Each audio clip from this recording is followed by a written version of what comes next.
Good evening, everyone. I call to order the meeting of Little Falls Planning Board of December 5th, 2024. Valerie, I'm sorry, please stand for the flag salute. Mr. Barry? I pledge allegiance to the flag of the United States of America and to the republic for which it stands, one nation, under God, indivisible, with liberty and justice for all.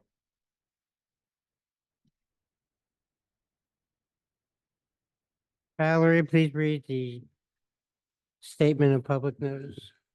The Little Falls Township Planning Board meeting of Thursday, December 5th, 2024 is called to order. Please take notice that adequate notice of this meeting was provided in accordance with NJSA 10:4-8 and NJSA 10:4-10 as follows. A notice of the meeting was prominently posted on the bulletin board at the municipal building located at 225 Main Street, Little Falls, New Jersey, on January 4th, 2024. Copy of the notice was sent via email to the North Jersey Herald and News on same date. Additionally, a copy of the notice was filed in the office of the Township Clerk. Please note that this meeting is being taped. Therefore, we ask that you speak loud and clear into the microphones. Thank you. Please call the roll. Mr. Barry? Here. Mr. Courage? Mr. Luke Damiano? Here. Ms. Cataldo? Here. Mr. Seaver? Here. Mr. Pocious? Mayor Damiano? Here. Councilman Scoba? Here. Dr. Abdi? Here. Mr. Wade? Here. Mr. Dolan? Mr. Rima? Mr. Bigliadoro? Here. Mr. Koblars? Here. Mr. Kilpatrick? Here. Thank you. Council President, or any comments from the council? Chairman, I'm pleased to announce no one came before the governing body at our last council meeting concerning any issues of this planning board. Thank you. Just give me one moment.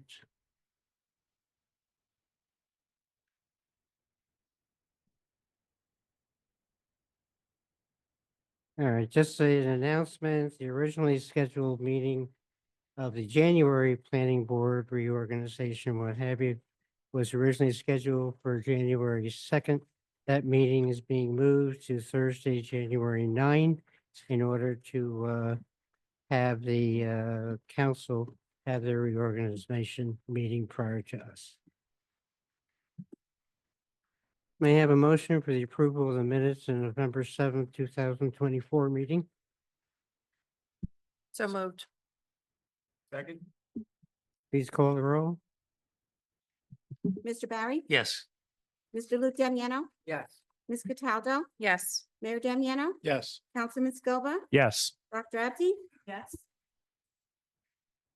Mr. Arema? Mr. Kilpatrick? Chairman votes yes, the minutes are approved. Memorializing resolutions. One resolution from the last meeting, the Signac Volunteer Fire Company number 3517 Main Street. May I have a motion to approve? So moved. Second, Second. please call the roll. Mr. Barry? Yes. Mr. Luke Damiano? Yes. Ms. Cataldo? Yes. Mayor Damiano? Yes. Councilman Scoba? Yes. Dr. Abdi? Yes. Mr. Arema? Mr. Kilpatrick? Chairman votes yes, the resolution is approved. Applications, Mr. Vettery. Application to be heard first is 14 Lynn Place. Thank you, Mr. Chairman. Good evening, members of the board. John Vettery entering my appearance on the applicant and owner of 14 Lynn Place, Fauzi Abdelghani. You know, I always like to take everyone through a very quick history as to how we got. So a little research, and I always thought this lot was subdivided along with the Capalbo subdivision that was once a farm. That was not correct. It was actually part of the 1959 subdivision called Stewart Heights. So it was primarily Stewart, Lynn, and ended with this lot. And that was done actually by a local builder, Stewart. I believe the same company that built the original Acme and where the Quick Check is now, and hence Stewart Place. So that's how the lot was created. It's a very oversized lot for the neighborhood. Most of the houses coming down Capalbo sit on lots that are 50 foot of width, and we're going to discuss that with our planner. Over the years, we've seen this neighborhood. These are lovely homes. There's, mainly reverse split levels and split levels. We have seen a trend of a lot of attic levels. We've seen 5 Lynn Place, where the Nocellas home is. They built a beautiful home on that lot. 10 Lynn was another one. I'm not quite sure if that became before the board or not, but another luxury home was built there. And then recently 9 Capalbo Place, a very nice thoughtful addition and remodeling of that home was done as well. So we see this as a bit of a trend. And again, a continuation of the desirability of the whole town, particularly the Great Notch section of the town. This particular house has a long history, and many of the neighbors know this because I've spoken to many of them over the last couple months about this. This home went through a foreclosure, was in foreclosure for a very long time. There was a reverse mortgage on the property. The original owner had passed away and it went into foreclosure and it had fallen into disrepair even before that time. Anyone who's passed it had noticed that the home had fallen into disrepair. The application tonight is to turn that around. There's an existing lovely home that's in the process of renovation. So the plan tonight is to subdivide the property, but then also a full renovation of that house, both interior and exterior. And, when we looked at this and we met with the professionals, there were, a couple of ideas as to how to create this. We wanted to do it in a way that had no setback variances, to set the house in a way that has not a side yard variance on the west, not a side yard variance on the east, nothing in the rear, nothing in the front, nothing as it relates to coverage, and then to also address some issues that, we spoke to the neighbors about. The original home had a 1-car garage, and most new luxury homes now really require a 2-car garage with parking for at least 4 cars. So as you see on the plans, we never submitted the old plans, but on the updated plans, we have a lovely, Nantucket style home that the architect's going to speak to, 2-car garage with parking for 2 cars. The lot does sit in it's at the end of the hill, sits in somewhat of a gully. So we asked the engineer and the architect to take a look at that, prepare drainage calculations. Currently, there's no stormwater management on the site at all. There's no detention bases, there's no dry wells. We've heard from the neighbors that water collects there, that there have been mosquitoes, and we're looking to correct them. Now, as part of the applicant's, good faith effort, an effort was made to meet with the neighbors that, obviously we can't meet with everyone because we don't know all of them, but we met with a good number of the neighbors, and it was particularly the neighbors that are adjacent to the property and one neighbor across the street. And they had some concerns. One of the concerns was to make sure that there was adequate drainage, which we believe we satisfied, and we will satisfy to the satisfaction of the board engineer. And the other request that they had was, even though we have no side yards, we're going to submit no side yard setback issues. They just made the request, can you move the house down a little bit towards the existing house? So if you're facing the lot on Capalbo, shift it down. So previously it was 22 feet on the facing the house on the right, 27 feet on the left. They said, can you reverse that so we get a little more green space? And the neighbor across the street, who said she was not able to be here, was going to the Turtleback Zoo light show. I guess it's more fun than the Little Falls Planning Board, but I know that's debatable. And she had some interest in horticulture and trees, and she sent us a detailed email with some trees on that side that she would like to see, and the applicant was willing to do that.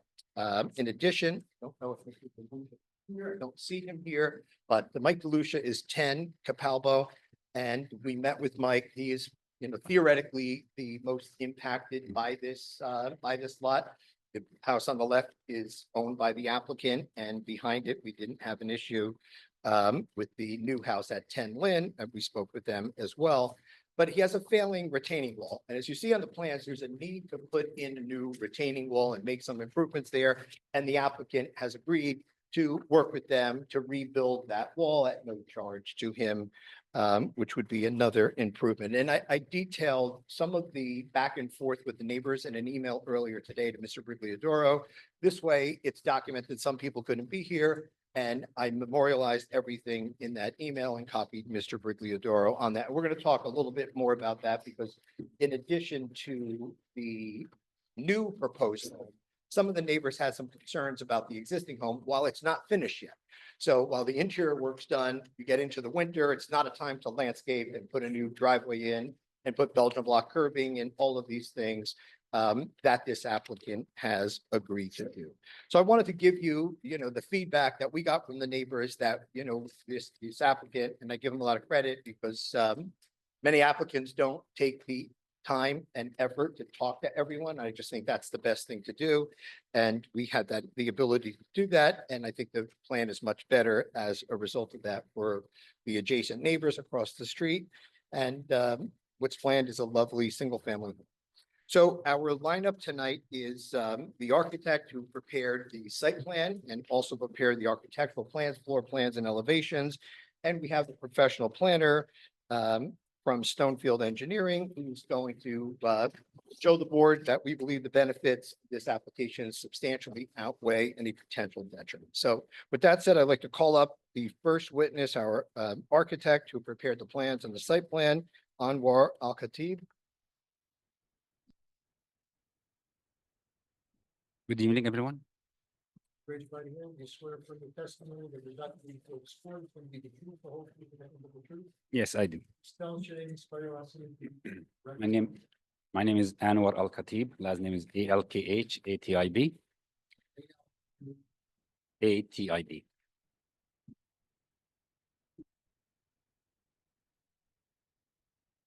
Yes, I'm a registered architect in the state of New Jersey. My license is in good stand. I've been registered since 2012. I believe I appear once in this city, but most of my meetings are like in Passaic County, Bergen County, and I've been in the profession for like 20 years now. Are your licenses all That's up to correct. date? Yes, Thank you, accepted. thank you. Here, so. See that? And you would, how do you run? Yeah. Is there a freestanding microphone? All right, he's going to do it Phil Donahue style. Any older people in the audience know the reference, anyone else will be like, we have no idea who that is. Okay, so I also prepared a revised page, which is drawing S-Z-01, the one that's really Start have. the revision. Okay, Well, so yes, we start the revision, let's yes. put that as an exhibit. Do you have a hard copy of that? I have a hard copy full size and I have 11 by 17 copies too. Or the 11 by 17? So, Mr. Vettery, you're aware we do not have this? yes, yeah, this is something that, as I said, this came, the change on this is the shifting of the home 5 feet to the west and the additional landscaping. So that's the plan. So that's why we're going to mark it as an exhibit and we'll mark it as A1. So A1 is the revision to drawing number Z01, which is the site plan showing the subdivision of 14 Lynn Place. So this sheet Z-01 that's passing by is similar to the sheet that was submitted to the town, but with the revisions dated on December 3rd, 2024. And we bubbled the areas with the revision on. So the revisions basically was on shifting the house toward the west, creating a larger side yard on the east side to 27 feet versus 22 feet before. And the west side would be 22 feet versus 27 from before. And the second change we have on this page is we added additional trees and some shrubs after we have some discussion with one of the neighbors. And we revised the planting schedule on the sheet. So these are the two changes on the sheet right now. Other than that, everything is the same. The zoning schedule changed slightly because of the setbacks changes and the lot coverage since the patio that we're proposing, it was reduced from 14 feet to 12 feet to meet the required setbacks. So Can I start then? Yeah, Yeah. So those are the changes, one, run through the site plan. Correct. So Thank you. as explained earlier, this is an existing oversized lot. It's about 14,288 square feet that has only one single family house facing Lynn Place. And the existing house is about 1,009 square feet building area, 2.5 stories. It has no garage. It has a small driveway on the front from Lynn Place. And the remaining east portion of the property is vacant. Right now, I think it's all open green area. With the exception that they used to have an existing shed. I think it was removed right The now. existing home does have an attached garage, it has an attached one-car garage. It's an attached, yeah. Okay. And there is an existing shed that was removed from before, since we started this application. Right now, we're not showing it in the plan, but we're calling in our demolition sheet as to be removed, as it's already removed. What we're proposing to do is we propose to subdivide this lot to have the existing house sitting on 5,813 square feet versus the 9,000 square feet as permitted. So that's the first variance we're looking for, which is the lot size variance for the existing house. The depth of the property will be 79.20, and that's the second variance we're looking for because the required is 120 feet. The proposed house or the proposed subdivided lot, which we call it lot 27.02, will have an area of 8,475 square feet versus 9,000 square feet it's required. So that's the first variance we're looking for the proposed subdivided lot. The second variance we have on the existing lot, it's right now the lot width is in pre-existing condition, 75 feet. But I think we have 74.97 right now, the lot width. So that's a pre-existing condition on the existing lot. The proposed lot in width, it has more than 75 feet because the design of the house is facing, it's more horizontally toward the length of the property. So that's why we have variance lot depth versus lot width. So the lot width right now is 113 feet and it requires 75 feet. So it's a longer, wide lot, but the depth right now is 74.97 versus the 120 feet depth that we have. So the shape of the created lot created this lot width and lot depth variances. Other than that, we don't have any variances for the house itself in terms of setbacks or lot coverage or impervious coverage. So the front yard is required to have a 25 feet, and we're proposing the house to be at 25 feet setback. The side yards are required to have 5 and 15. We're proposing to have 22 on the west side and 27 on the east side.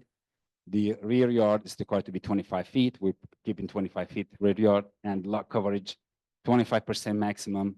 We have 19.34, and the impervious coverage permitted is 60%. We have about 35.75. We're proposing to have 2-car garage here, so we have a new curb cut at Capalbo Avenue.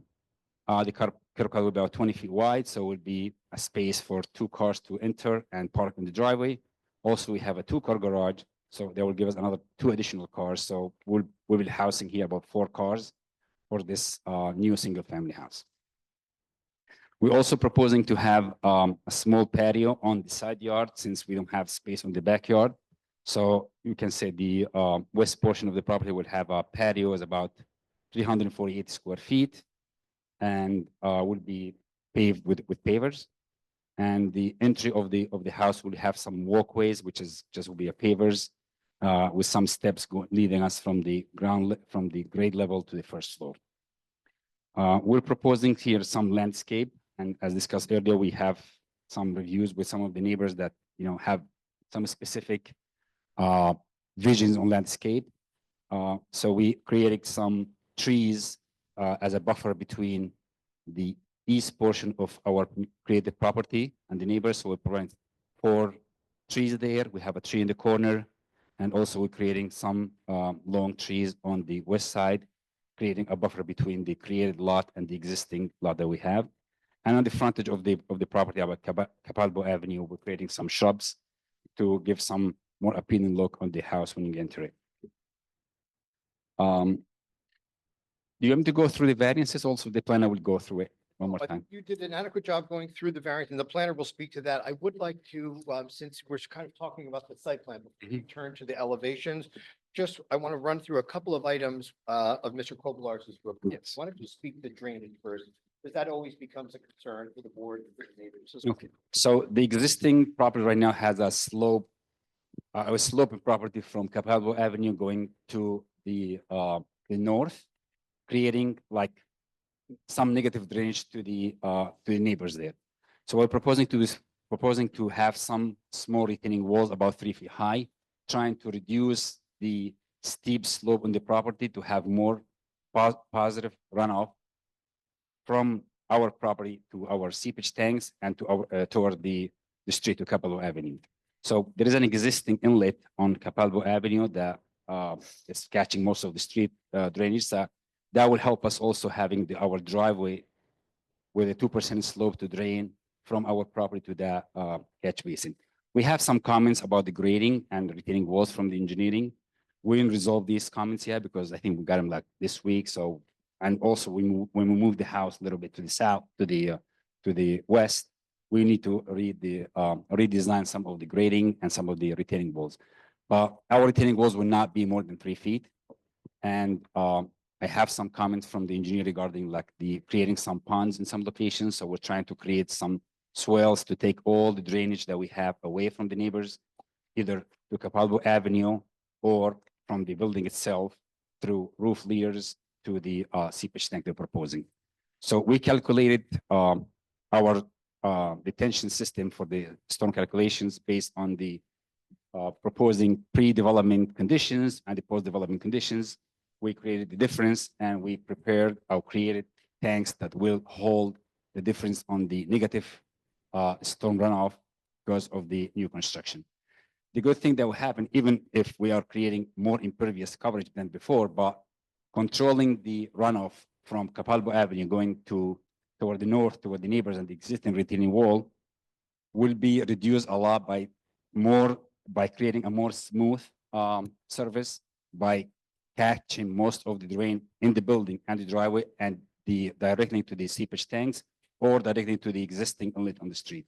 So from my perspective, I think this approach will reduce the impact on the neighbors from the existing conditions. And I was correct in my statement because you've done a site visit, obviously, that there's currently no stormwater management at all.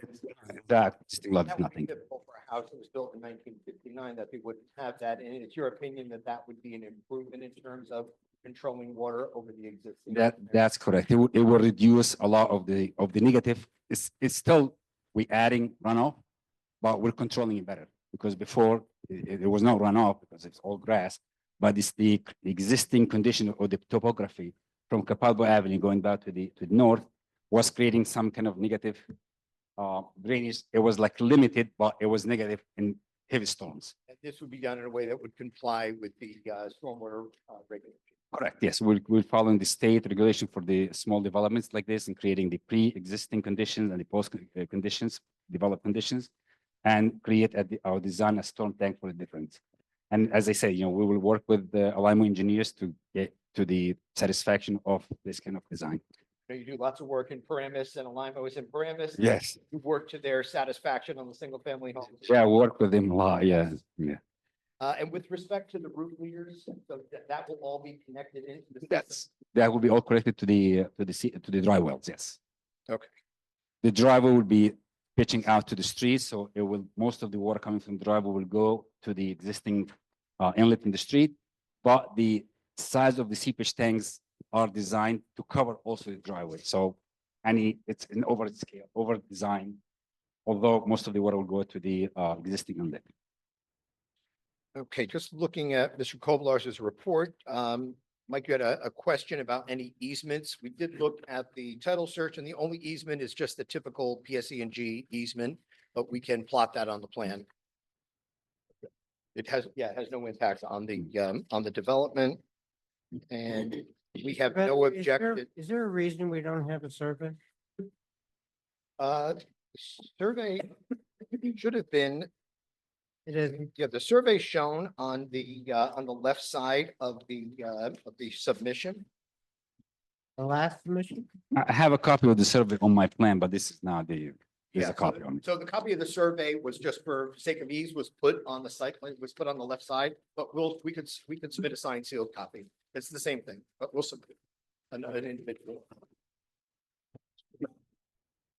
I would love to say I could read this, but I can't. I hear you, Mr. Chairman. In the architect's description, does the lot area change at all? No, So they're both undersized lots Yeah. at this point. yes. Thank you. Okay, we've gone through the letter and we have no objections to Mr. Kobelars's comments. We can comply with all of the comments. I would just like to add that Little Falls now has a shade tree commission is reactivated. Yes, So any approval would have to come from them for the, we know some of the members are rather tough, but we will work with them to satisfy them. And the neighbors definitely wanted particular trees. They wanted, the particular varieties that they think grow well in New Jersey. And we got a very detailed email from the neighbor across the street, and we're certainly willing to comply with that. you should probably put that in as part of the record. Yes, it was contained in the email, but we'll put that in the record as well. Thank you. Thank you, Mr. Chairman. I have. So there's going to be an opportunity to ask questions right now. The The board, I think, opportunity will be at the end of all the professionals speaking. Then you can ask any questions of anyone. Okay, so that's my brief description about the existing, the site plan, which is drawing Z-01 with the revised plan that you guys have. I'm gonna move now to drawing Z-02. This drawing, it was not changed on it, but it's very technical.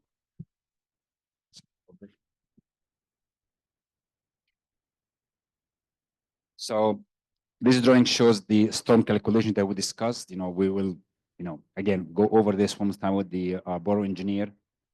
In the calculations, we're proposing the pre-existing conditions, pre-development conditions, then we post-development conditions, and we provide seepage tanks and dry wells to make up the difference. I have all the details that are required here to have. I know there's some couple of notes from the LM engineer about some updates or revisions on these details. We will work with him on it. So I want to go over these details right now. It's very technical. I think everyone thanks you for that. The third page Z-03, which is submitted to town, is about the soil erosion that is required by the county. Since we have more, you have disturbance more than 5,000 square feet. One of the comments from the borough engineers about the entrance of the trucks that we have, which is the blanket. He was concerned about that entrance very close or it's above the proposed sewer line. So, simply we'll just move that entrance more to the west to leave the area, or to the east above the proposed driveway. Also, that can be resolved. It's not an issue. Now we go to the architectural part of this application, which is drawing A-01. There's no revisions on this plan, so the drawing that you guys have dated November 2024. That's the latest drawings that we have on These this. are the same plans that were submitted. That's the same plan that was submitted, correct, yes. So the proposed house will be a two-story building. We're not proposing any basements.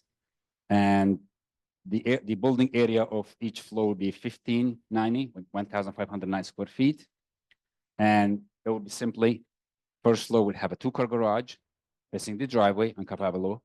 We have, you go to the house, you have to your left, a family room, dining room, and an open kitchen concept.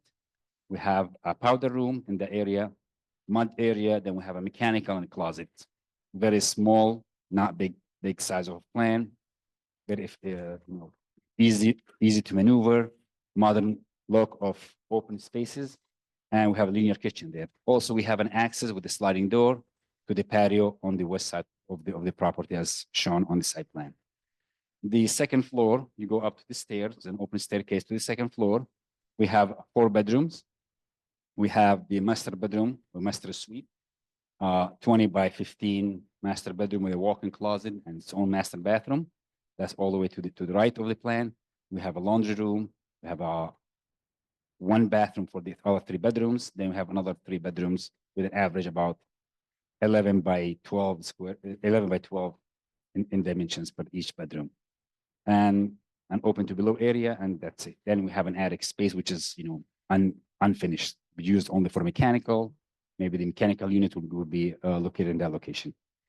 The look of the house, the front elevation, have a traditional design. We are proposing to have some stone veneer on the entrance. We have some hardy board material, different directions of the hardy board. We're doing hardy board siding on the horizontal or by the 2 of the windows in the center, and on the 2 sides of the building, we have a cement board with vertical battens. And the colors will be selected by owner, but probably, the owner usually like to have this light kind of colors, more of the white cement board with some kind of light gray stone. The probably roof material will be kind of black, and the rest of the side of the house, the other sides will be the same thing, siding with roofing. There's not too much going on in this building. Very traditional design, will fit into the neighborhood. Very small houses and very traditional look. You will not see like an alienated house coming from like a modern city. It just be able to fit into the neighborhood. And that's my presentation. Thank you. I have no further questions. Do any members of the board have any questions or comments? Chairman, I do. The engineer's report recommended that the concrete curbs be replaced along Capalbo. And it's my understanding this town standard now is to use Belgian blocks. Is that the case?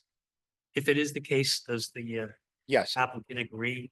Yeah, to it came up with the use Belgian neighbors as blocks? well. Actually, Mayor, the neighbors had asked, hey, it's Capalbo or Lynn ready for a streetscape there. I said, well, I don't know about that, but the applicant will do their part. So yes, that's fine. I believe he's saying they'll do Belgian block. Correct. Thank you. Yeah, and I believe the new houses that I pointed out have Belgian block. Do you have an engineer that's going to speak? No, just a planner. Just a planner? Yes. Okay, any other questions before we go to the planner? Very well. Thank you, Mr. Chairman. Thank you. Our next witness is going to testify in the area of professional planning, Marcella Trina from Stonefield Engineering.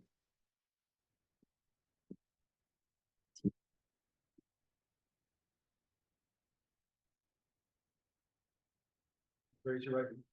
You swear or affirm the testimony that you're about to give before this board is going to be the truth, the whole truth, and nothing but the truth. Yes, I can. Please tell us your name, spell your last name, and your business account. Sure. My first name is Marcella, Marcella. Last name Traina. I'm with Stonefield Engineering and Design at 92 Park Avenue in Rutherford, New Jersey. Give the board the benefit of your professional education experience. Yes, I'm a licensed professional planner in the state of New Jersey, and my license is in good standing. I have my Bachelor of Arts degree from the Rutgers Blaustein School of Planning and Public Policy, and I have testified before various other planning and zoning boards throughout the state of New Jersey. Accepted. Okay, Marcella, you've been to the site, reviewed plans, the updated plans. So let me get this. Thank you. All right, good evening. So we're here this evening seeking variance relief with respect to the proposed subdivision in which we are deficient in lot area, width, and depth for proposed lot 27.01 and lot area and depth for proposed lot 27.02. The subject property is located in the R1B district where single-family homes are permitted.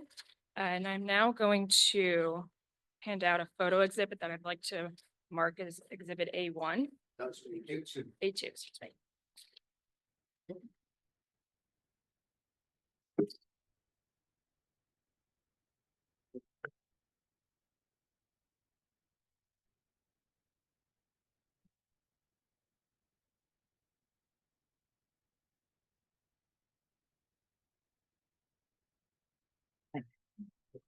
Granted, so we have 2 pages. Go into it. Yes, yes, correct. And the photos were taken yesterday.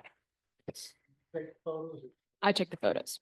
Yes, photos clearly and accurately depict the conditions as represented on the photos. yes. Thank you. All right. So these photos were taken as you walk down Capalbo Avenue from Lower Notch Road. Photo 1 is 250 feet from the subject site. Photo 2 is 200 feet from the subject site, and photo 3 is the subject site. So as you can see, when you're traveling down Capalbo Avenue, this is a consistent suburb. It's house after house after house, ranging from 1 to 2.5 stories with relatively similar setbacks. As you can see on the right side of photo 1, there are 3 single-family homes neighboring one another. These 3 homes sit on a 5,000 square foot lot. And then you get to the end of the block, which is photo number 3 on the second page, and you notice this large, empty 14,288 square foot lot next to a building that is set back more than 138 feet from that neighboring property. What we're proposing to do here is to fill in that gap with a fully conforming single-family home. I'd now like to use another exhibit, mark this as A3.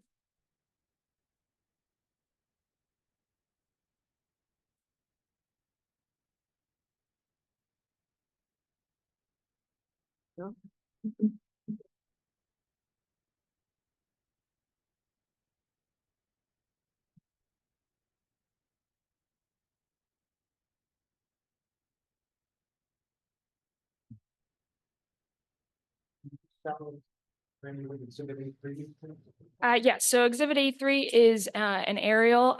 The exhibit was produced by Stonefield Engineering and Design. The exhibit was prepared today, this morning. And the aerial imagery is sourced at the bottom of the photo.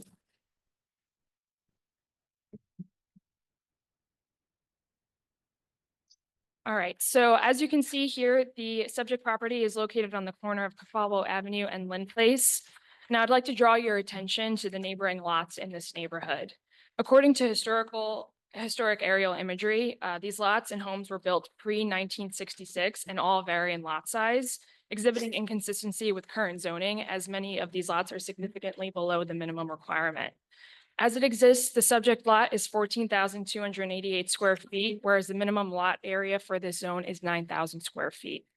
That's more than 5,000 square feet above the minimum requirement and nearly 3 times the size of the 3 neighboring lots along Capalbo Avenue, which I showed in photo 1 of exhibit A2. So we're proposing to subdivide this 14,288 square foot lot into 2 lots. One at 5,813 square feet and the other at 8,475 square feet. The smaller 5,813 square foot lot is bigger than those 3 neighboring lots that are 5,000 square feet. And the larger 8,475 square foot lot is bigger than the average lot size along this area of block 186, which is about 8,000 square feet.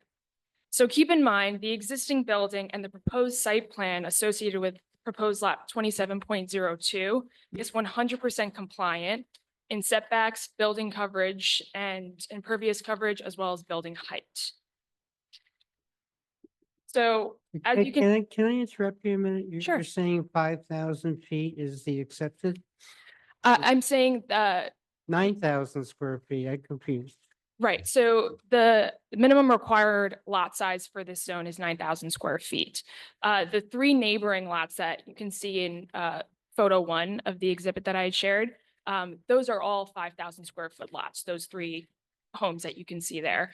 And I'm just drawing a comparison with one of the new lots that we're creating, 27.02, with regards to those existing lots and showing that what we're creating is in line with the characteristics of the neighborhood. Very well. Thank you. So as you can see, the proposed single-family home would fit in perfectly with the neighborhood as these lot sizes can accommodate these single-family homes. Now, we're also seeking variances for lot width and depth, but as I mentioned, both lots are fully conforming with setbacks and coverage. so to ensure no substantial detriment to the neighboring properties and the neighborhood in general. Additionally, we're proposing landscaping and trees that generally grow up to 20 feet in height along the property lines, including some native evergreens as well.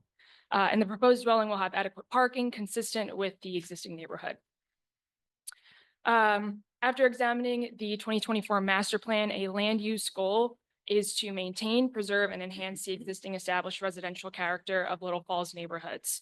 The proposed development and subdivision will enhance that residential character and provide an additional residence within this neighborhood.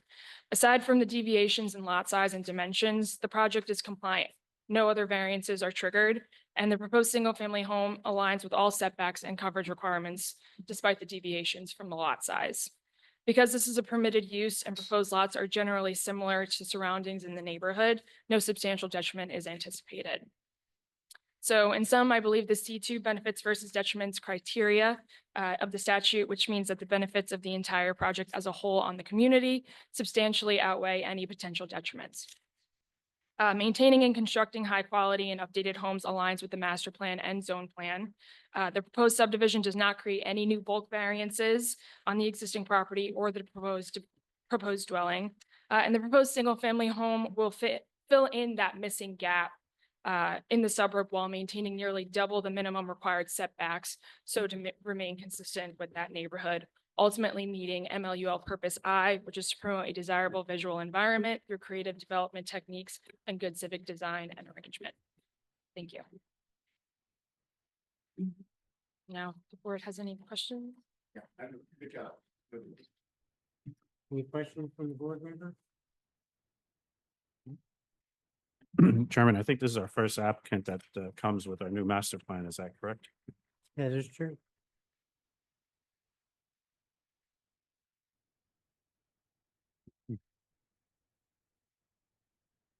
I guess we had no further questions.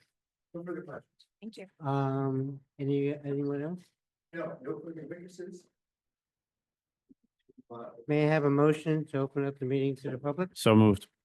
Second, Second. all those in favor, aye. Aye. All those opposed, nay. Meeting is now open to the public. Anyone wishing to come before the board and address the professionals? Good evening. name is Virginia Rovier. I own this property. Please raise your right hand. Oh. You swear from the testimony that you're about to give before this board is going to be the truth, the whole truth, and nothing but the truth. Yes, Okay, will you spell us your name, spell your last name, and give us your address? Virginia Rovier, R-O-V as in Victor, E-R-E. I own the property at 15 Capalbo Ave in Little Falls.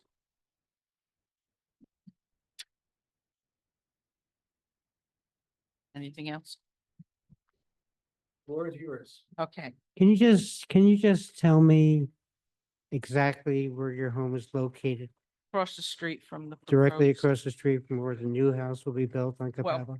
Just a little bit, That's fine. That's south fine. of it, but more or less directly across. I've lived in the neighborhood for 58 years.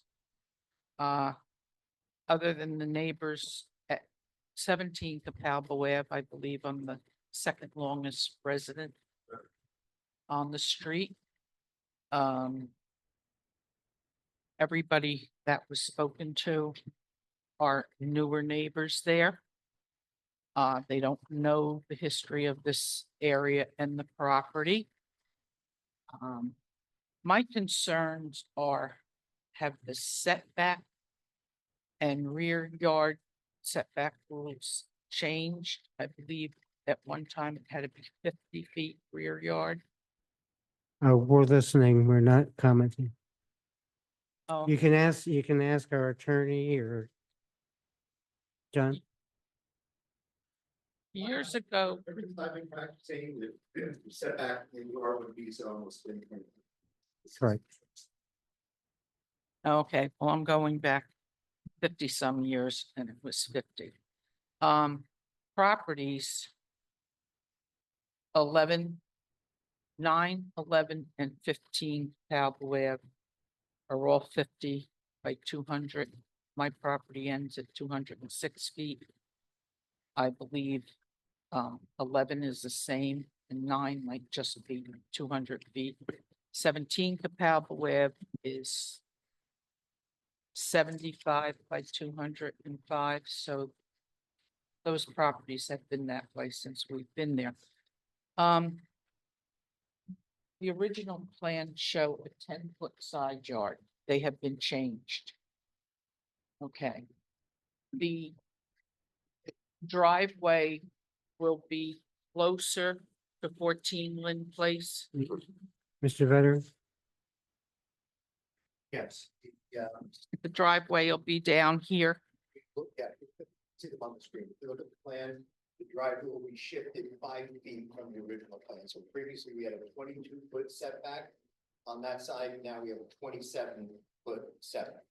So the driveway will be moved over by approximately from the original submitted. And how high off the property will the foundation of the house be? I don't think I can speak to that. Shown on the plans. There is no, we're not seeing height.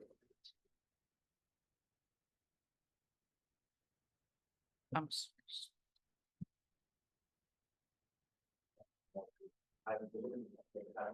Yeah, when you.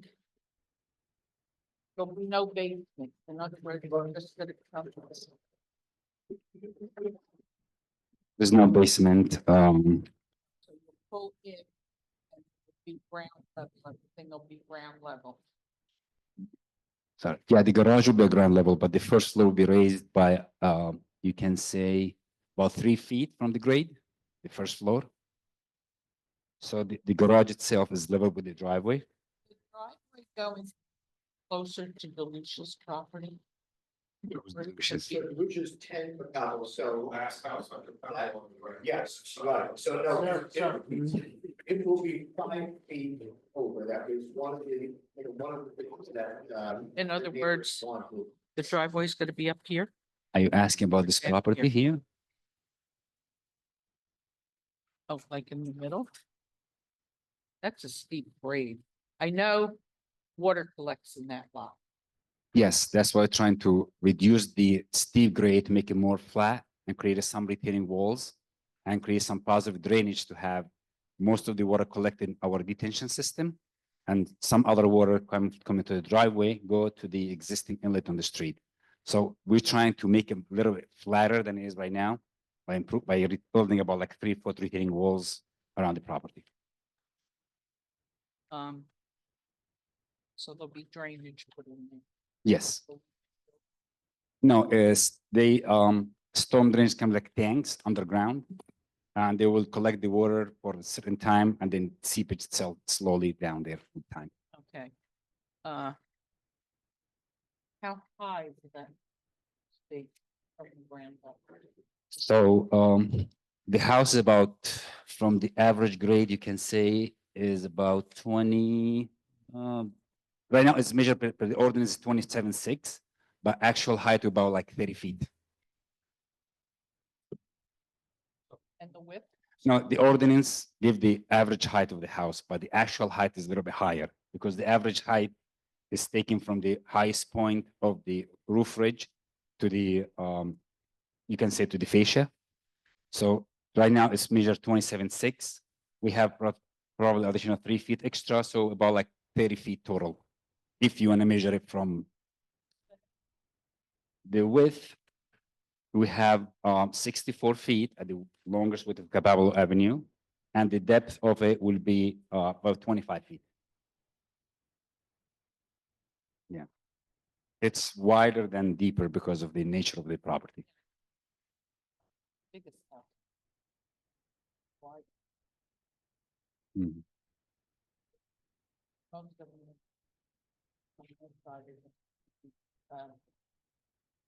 maybe 25, 30 feet. Yeah, if you do the proportion of the lot width, you say most of the house is 75 feet in depth and width. Yeah. Not really this, the pieces rolled out at the end of the Palo, the last 2 lots of Palo and the large white home at the corner of the. Well, Similar. right, but the one on the corner of Lower Notch Valley, that's actually a Lower Notch Road address. he built a longhouse and had to face it to Capalba to meet the requirements. Um,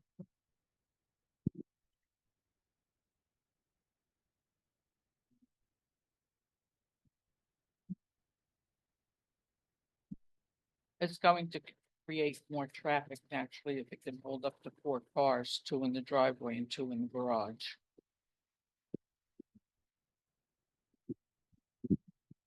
And that Calva Web, right there as you turn off Lynn Place onto Calva Web, that is considered a speedway at 2:30 in the afternoon and other times of the day, where you can just about get out of the driveways with the school being let out.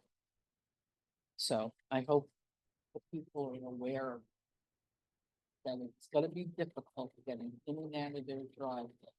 And whenever there's detours through the Ave, we can't get in and out of our driveways.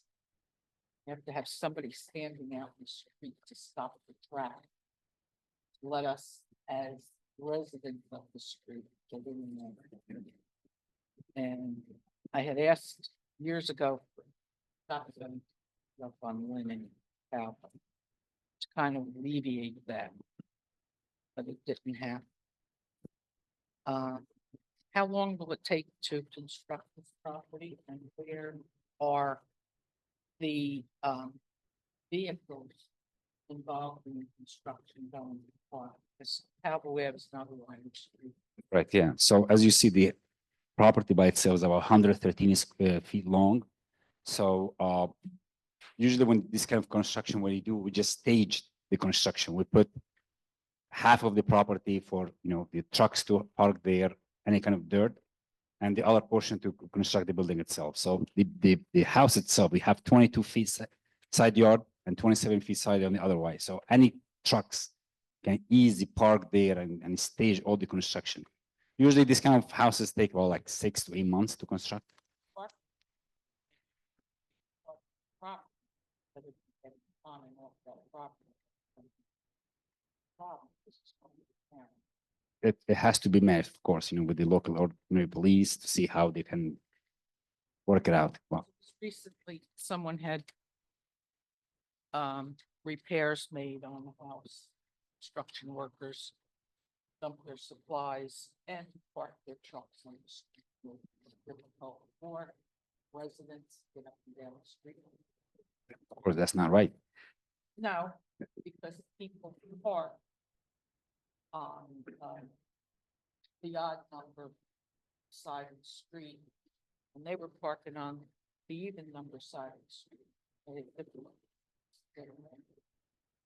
It was open by parking.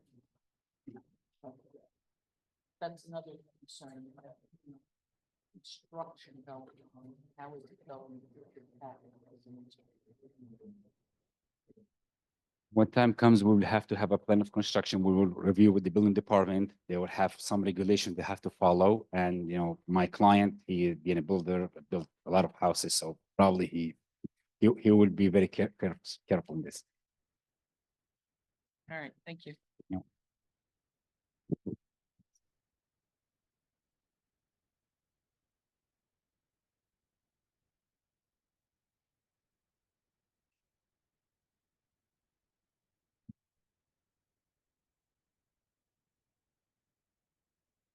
Raise your right hand, you swear from testimony that you're about to give before this board is going to be the truth, the whole truth, and nothing but the truth. Yeah, I do. Tell us your name, spell your last name. My name is John R. Porter Jr. I am probably the oldest bloodline taxpayer in this building as we speak, since the mid 1800s. So I'm not going to speak anything but from my heart. Mr. Vetter wants to talk accolades and credentials. Well, I think being the oldest taxpayer bloodline in this building, that's an accolade. He painted a great picture. I was born and raised on that street. My grandfather started Singac Fire Department in 1912 with the first motorized engine. Okay, that's on the Dutch side. The Italian side's been on Capalbo Avenue since 1965. There's a natural spring on that street. Mr. Vettery, where's your EPA projections for the natural spring that's on that street? That's why we have 3 manholes in front of Mr. Galusha's house. Because was it 14, 15 years ago when they dug the road up and put in new gas lines along with the meters so they can check them without having to dig the road up, we were promised a new road. We don't have a new road. We have 3 new homes. We have destroyed road, destroyed curbs, flooding. The property you're talking about drains from a natural spring. So I'd like to see EPA results before any decisions are made. Now, we're talking about trees. That's all fine and dandy. What about the wildlife? What about the fox that burrowed over there and now live and built a den on that property? What about all the deer that I see on that property and on my property? What about all the birds that use that property for an estuary? So if we're going to talk about aesthetics, Mother Nature and karma is more important to me than a house. The road is congested. There's only parking on one side of the street. Every time something's done on that street, it's a major show, if you understand what I'm saying. Because they park, they block the buses, they block the locals, the taxpayers. All the neighbors that Mr. Vettery spoke to have all been there less than a decade. My family's been there since 65. That's the Italian side. Dutch side started in Singac in 1843 with my great-great-grandfather. Okay, so need I say more? We don't need to build up that community anymore with housing. We don't need to build on a postage stamp in Little Falls. Let's save some property, because next to that property, my mother's property, 15 Capalbo, will be the only lot size left on that street.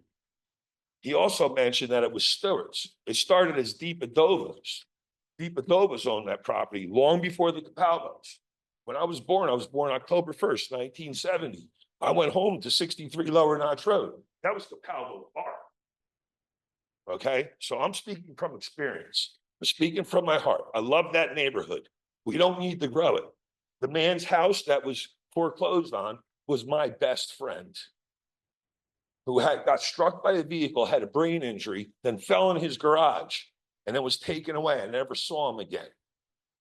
Okay, there's no need to sublet on that property. And before I'm asking this committee, before you make a decision, I want to see an APA report. When American Water came, and I told them, and they had to come with big, big meters and earplugs, like they were like a psychedelic doctor looking on the road. And I said, the spring is right there. Well, there's a manhole now that big on our street, along with 2 other manholes. So I'd really like to know why we're building on a natural spring, why we're talking about neighbors who've been there less than a decade liking trees when I like the wildlife. And I've been there for generations, let alone decades, let alone what my family has done for the veterans and this community through the fire department. I have multiple exempt firefighters in this community, and I'm proud of this community. And like I said, 1711, well, I've been here since the 1840s, and that's all I have to say. Thank you. I'd like to ask a question of our engineer. Is EPA part of this application? Because I don't think they are.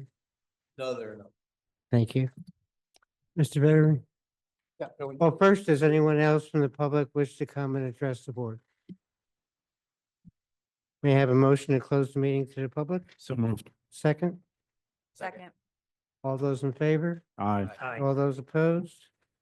Thank you. Go ahead. Thank you, Mr. Chairman. And I do appreciate the service of the family and the neighbors, and we really did make an effort to speak to everyone. It's impossible to speak to everyone, but I think Mrs. Zafina's been on that street for quite a long time. The Flatteronis have been on the street a long time, and we've had the opportunity to speak with them. And it's mainly people that contacted us. Like, we didn't go door to door, which is not something typical that we would do, but we did speak to a lot of the neighbors that were there. Probably at least half a dozen, shared information with them.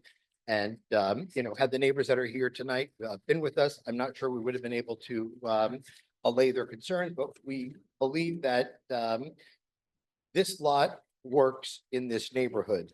And if there's an environmental concern, we have a very good board engineer. We have an NJDEP. There's a process that has to happen. before you get building permits. And this applicant, just like any other applicant builder, would have to go through and will go through that process. But, you know, when we listen to the application and we look at the lot and we look at the available space to build a single family home that's really very fitting with the neighborhood. There's a demand in the township for that, people that want to be part of this town and to have a stock of housing that works adequately within the town. And we think that this property works very well for that. One of the things that we wanted to do was make sure that we didn't have any type of setback variances on this house. So if there's a house that's able to work on this lot, it better work without the need for a front yard setback, rear yard setback, side yard setback. And not only do we meet that, but we greatly exceeded it. So we have 27 feet, whereas under the R1B zone, we could have 5 and 10, a total of 15. Rear yard, 25 feet, front yard, 25 feet. The lot size of this lot is nearly 9,000 square feet. The other lot is very much in keeping with the other homes on both on Capalbo and also on Lynn Place. So Council President Scoba speaks about the master plan. And we looked at the master plan and our planner spoke about in her planning testimony, like, how does this board justify the variances? And, you know, we don't have to look too far, but we look to the MLU, the municipal land use law. We look at here, we're talking about C2 variances, and the benefits of this project have to outweigh any potential detriments. And the project benefits in this case, you know, I think one of the big ones is a desirable visual effect. That's huge. We have a house that was in foreclosure. Sounds like a set of very unfortunate circumstances that led to it. And the neighbors have had to deal with the home that's been in disrepair for maybe close to 10 years. We have drainage issues on the lot that we're seeking to improve. That's an improvement as well. And that this home will add to the value and quality of the neighborhood. And it's in keeping with the master plan. It's a single family home. You know, the master plan seeks to, and this is from the master plan, promote the efficient use of land with a retrofit and renovation or building of a developed site as opposed to just a wholesale demolition. The home that is there is going to be maintained. It's a perfectly fine home. It's going to be completely updated, all new landscaping, Belgian block curbing with a new home adjacent to it in keeping with the setbacks. So I believe that this board's well within their right to grant the relief without any substantial impairment to the zone intent, and that this is a very well-designed plan. The home is well-designed, fits into the neighborhood, no height variance. We've spoken to the neighbors that we at least had an opportunity to review this with. There'll be substantial landscaping, and it's something that will add to this community a very nice single-family home, much like 5 Lynn, much like 10 Lynn, and also like 9 Capalbo. And for those reasons, I hope the board sees fit to approve this application. And as always, I thank our professionals and the board for all their good input and for their time hearing this application. Thank you.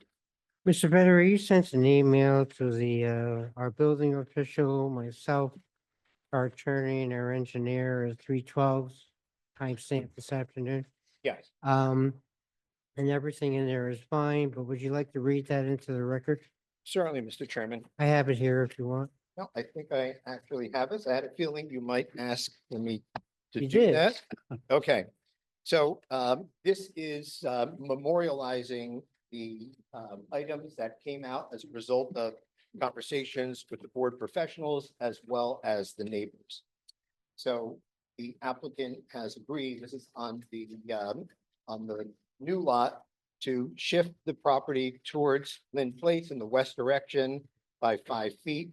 The neighbors have also asked for additional plantings in the side yard, which are now shown on the plans. Additionally, with respect to the current home, the applicant will install a new driveway, remove the old brick walkway, and remove the railroad ties and install a new walkway up to the home. install new front landscaping and replace the dead tree in the front yard with 2 trees, one on Lynn Place and one on Capalba. The applicant will remove the old air conditioning unit on the Capalbo side of the home. The applicant, as discussed tonight, will install new Belgian block curbing along both properties, not just the new home, but also surrounding the property on Lynn Place. And the applicant will replace the rear section of the retaining wall of the property located at 10 Capalbo, owned by Michael DeLucia. Thank you. Thank you. I'd like to ask our engineer if he had any comments or questions on the testimony. Just in regards to the drainage, I know it's a concern. Take a look at the proposed retaining walls. I think some of them can be eliminated. Maybe we'll combine drainage, with the, mother lot to, tie into the existing, storm system as well to try to improve the drainage. We could discuss it in more detail, subsequent to this meeting. Yeah, we're fine with that. Thank you. Which is all part of the engineer's report, which you agreed to Yes, in all aspects. Thank yes, you. Mr. Chairman. Any questions or comments from the board? Sure. This was asked, but I didn't push back. Ellie, Doctor, can you move the microphone closer? I'm sorry, can you hear me now? I'm going to speak louder. We can Um, hear you now. How long will it take to construct this building?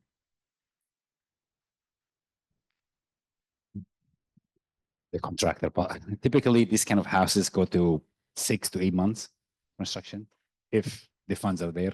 It all depends. And when will you start? If it approves, but the month or the season?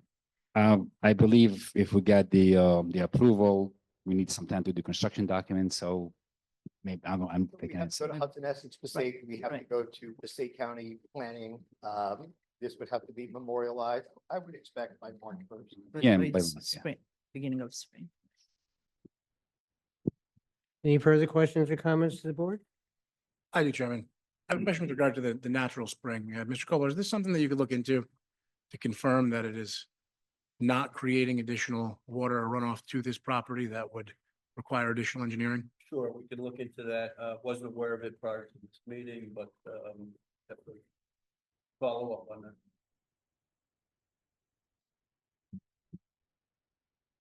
There being no further questions or comments, may I have a motion, please? Chairman, I'll make a motion that the application be approved with variances approved for the proposed lot 2701 for lot area, lot width, and lot depth, and for the proposed lot 2702 for lot area and lot depth. Mr. Brigliadoro, are we missing anything? Those are the variances that are required in connection with this development application. The applicant also seeks minor subdivision approval. There is no need or requirement for a site plan approval, as this is a single-family house, minor subdivision, and under municipal drainage law, that is exempt from site plan approval. If the board wanted to consider some conditions, Mr. Vettery outlined the conditions in his December 5th email.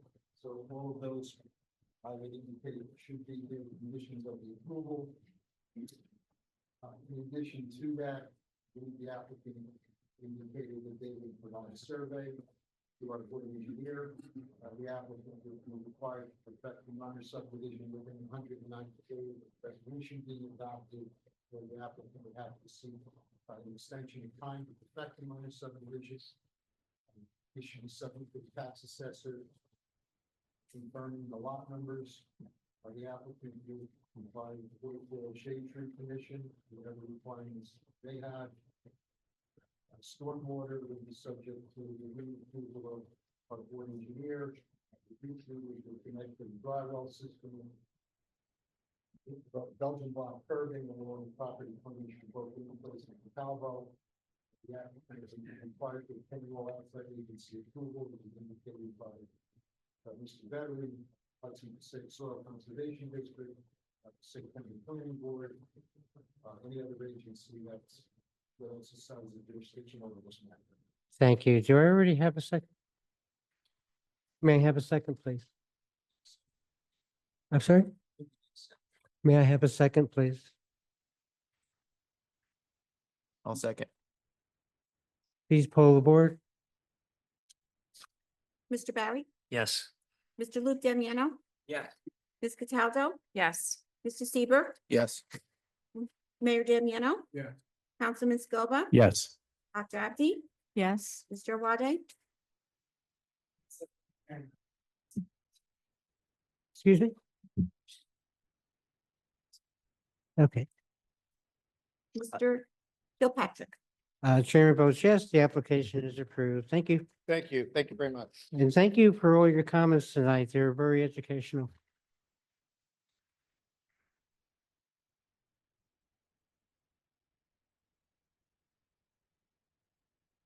Do we need a break or are we good? Good, Chairman. We're good. Okay, good. We got that. Hmm.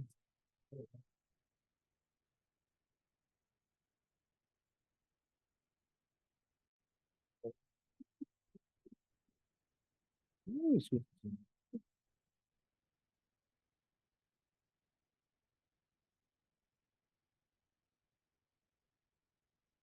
Thank you. Do you have, the one we're doing tonight? You have resolutions for the way you do. Okay, See it? No. Keep it? no, no, Okay. no. I have it.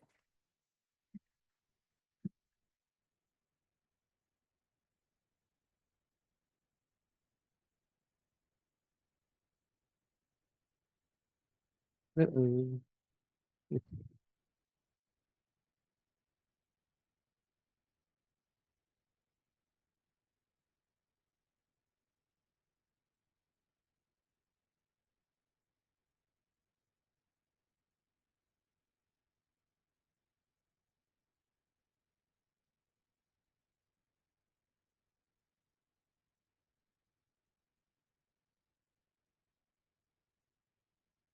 Chairman, is the board taking a break? No, No, okay. do you want a break, Mr. Venere? You can have a break. Kramer here, so if, Okay, we'll have a, are you expecting him? shortly? yes, yes, if we have. How shortly? I have to put a time on it. Yeah, just. We'll take a 5-minute break by request of council. Thank you. Paging Larry Kramer, please come to the courtroom.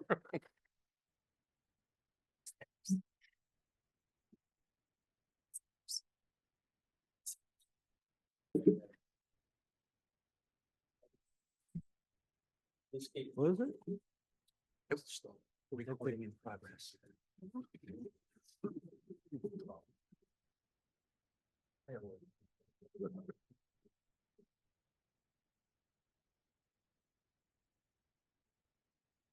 Mr. Vettery, Long time no see, everyone. Entering my appearance on behalf of the applicants, Lawrence Kramer and Catherine Brown, John Vettery, 3 University Plaza, Suite 207, Hackensack, New Jersey. So, property has a very long history. It's getting late. I'm not even going to go through it. But it does have a very interesting history to it, for Chilton Drive. So this is what was about a 4-acre property. When Mr. Kramer brought the property in 2000, he came before the board at that time as a contract purchaser. And that was to subdivide the properties on Inwood. So been down Inwood, there was a home built shortly after Mr. Kramer purchased the property. That home was built. It's a lovely colonial home on the right-hand side if you're going down the cul-de-sac. I believe it's lot 23 on in. And it left this lot in the back, which is certainly well oversized and over 40,000 square foot lot, whereas 15,000 square feet is required. That lot was never developed. It was perfected. The subdivision was perfected. We circulated a copy of the minor subdivision plan as well as the deed of minor subdivision that created both lots, the lot 23 where the home was built, not at issue at this point in time, and lot 9.01, and that's the lot that is the subject of the hearing tonight. You may also see reference, you see on the tax maps, lot 6. So at the time that this was approved in 2000, and looking through the file, Dennis Lindsay was the engineer. And as Larry can testify to, Dennis created a drainage for the entire neighborhood at that time, that as part of this subdivision for not just the properties, it took into consideration many acres of the entire neighborhood to satisfy the drainage at that time. And that work, and located on lot 6 is the drainage infrastructure. So lot 6 sits basically behind the playground of school number 2. So when you drive down the private road of Chilton Drive, right over to the right, it runs back there. And even that lot is about an acre. As Mr. Koblar has pointed out, that lot, lot 6, and the master lot where the original home that was built in the 20s is located, those were merged. So that's one lot, and we're not touching anything with that lot. That is not having anything to do with the application tonight.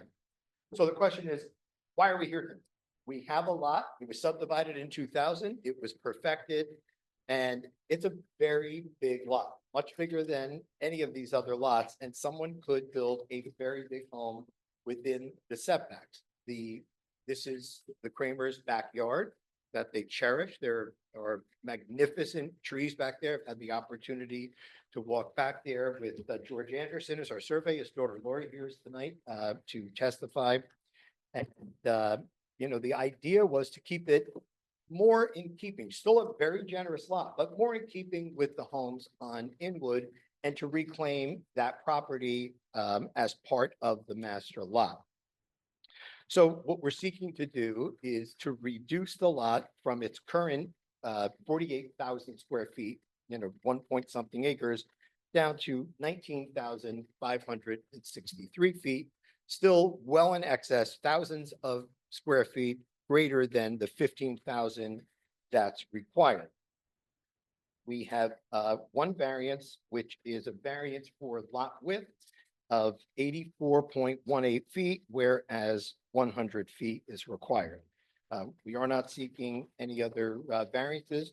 We're not seeking site plan approval. It is very possible that another 25 years could go by and nothing is built on this site. But we are here this evening to bring the lot more into conformity, certainly larger than any of the lots on Inwood, and to maintain the woods in the backyards of Jacobus and Oak Tree, as well as the applicant's property itself. So we have one witness this evening who their firm, George Anderson's firm, prepared the map of minor subdivision, and I'm going to call up Lori Anderson at this point in time.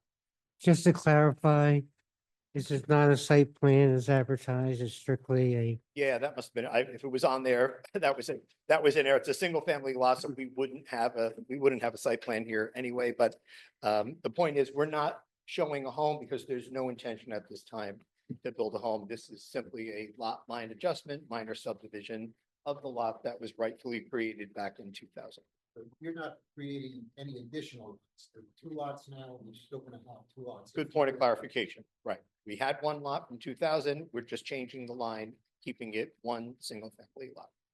We're not anticipating that if it were to be built on, that there would be a need for any variances whatsoever. But if that ever happened, that either contract purchaser or applicant at the time, whether it be Mr. Kramer or anyone else, would have to come back to the board and put on their case.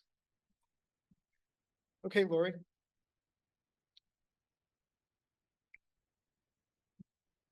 You swear from the testimony that you got from the court, but the truth, the whole truth, and nothing but the truth. Yes. Please tell us your name, spell it out, so you can give us your previous questions. Lori Anderson, Lauri. The office is at PO Box 1348, Little Falls, New Jersey. I will not give the actual location, sorry, it's in my house. That's Okay. good. It's very nice. All right, too much information. I graduated NJIT with a bachelor's in surveying engineering. I've been licensed in the state since 2013 and surveying since I was 16. And I think the Andersons have probably done maybe more surveys in the township of Little Falls than anyone I know of, so they certainly are familiar with the town. Correct. Licenses are all active. Yes, they are. Thank you. Accepted. Thank you, Chair. Okay, Lord. We did that, and the opportunity to prepare this plan. We walked a lot together, and we just give an overview of how we're adjusting the line and describe the new sizes of the lot. And if there are any questions that we'll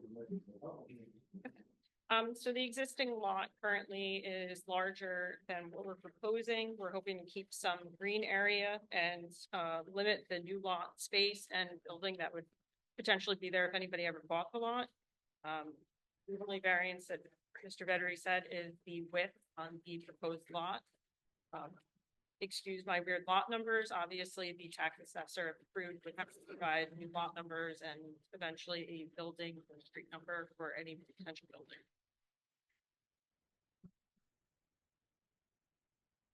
Just one question. What are we considering the front of this lot? So that was on the side part, and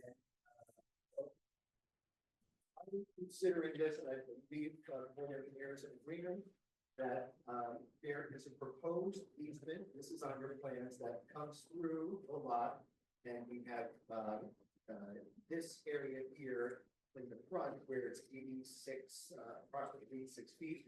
I'm considering that that would be the front, essentially the same way Inwood runs. So if you're going down Inwood and then you continue at the cul-de-sac through here, that the frontage would be the same as it is on all of the homes on Inwood with the appropriate setbacks. The side would be on either side of this long length of 222 feet on one side, 242 feet on the north side, and then the rear of the property would be the rear abutting the backyards of the home. All right, did you use those figures for, because it looks like there's 3 variances needed. Variance wise, there's only one variant, which is lot width of 86.66 feet, whereas 100 feet is Depth 150 required, 149.3 proposed. Mr. Anderson's survey says there are 3 variances requested. which Lot line. Those lots. exists. Yep. And then you have one for the. That's the way math comes out. Which the deck one is not, The mean depth. which point? It's on, On here. well, no, it's math, it's not. It's saying the on the back of the house here. The depth I can read that. So lot 9, has to do with, if this is what brings it down. It's because it's an average of a lot of that. This is the depth. There's cap codes. I must be Yes, missing yeah, something. it's Lot like 9 there are is 6 feet. 294 feet of deck. I don't see how we have it done. It has to do with all the rules. Well, on your survey. The depth is because the front yard is considered. Oh, are you saying, okay, so if you consider Chilton Drive, I'm sorry, I don't know who's that. So Chilton Drive is a private road. So where the estate home sits, there is what I consider the side yard of this. That because the orientation, you come down Chilton, and this is the front, there's no question, architecturally, this is the front. But there is I consider the side yard next to both Becky's old property of 27 feet and 26 feet. But if you consider that this house faces Long Hill, then yes, that would be, if the board wants to consider that, I don't think that is the way that anyone would objectively look at it, but if the board wants to look at that, then yes, we will have. I think We'll that have was a depth. defined in the 2000 approval. as the northern line is considered the front yard? What do they know of Lexington? They had no clue. But if the board feels that that's a variance for a depth, it was granted, but it was essentially granted and ratified back in 2000. The home goes back to 1920, late 20s. We don't have the ability to change, you know, the place of the home. But if the board feels that's a variance for depth, then we think that then we would have a variance for depth. Well, Yeah. do we or don't we? It's not how the board feels. We're looking for accurate numbers. Mike, can you help us out? I think it's just clarification of what we're gonna consider front yard versus side yard and rear, because then depending on if it's front yard coming off Chilton versus what would be facing, say, Inwood, then it would be different, and then the mean would, of the depth would change. Well, Our Yeah, engineer is stating, I believe, but correct me if I'm wrong, that the front yard is facing inward. In this case, Mr. Chairman, I'm saying that the front yard faces Chilton. Which is, But yeah, if the board wants, if the board considers that, and they did, if they consider that, then it's not, that isn't a new variance. So that happened in the 20s, way before zoning code. And then fast forward to 2000, it was ratified in 2000. I don't believe that comes before the board at this point in time, as we're not changing anything. So that's my legal opinion on it, but if the board feels differently about that, you can. Would we you can- object to us ratifying or reapproving a previous variance requirement? Thank you. Continue, I'm sorry.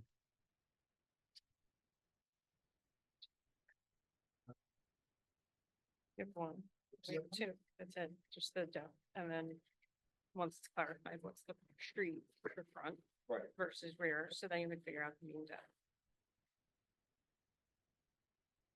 No, you agree with the other house, because that's another thing. On the rear house, the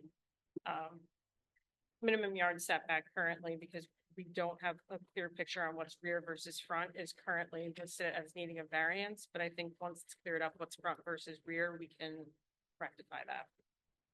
Right.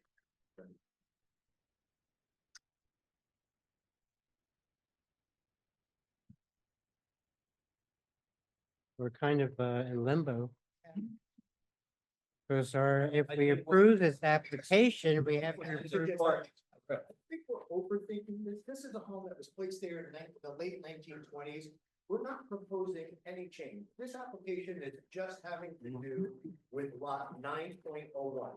We're not changing lot 9 at all. I'm just looking at 9.01. That's the least of lot.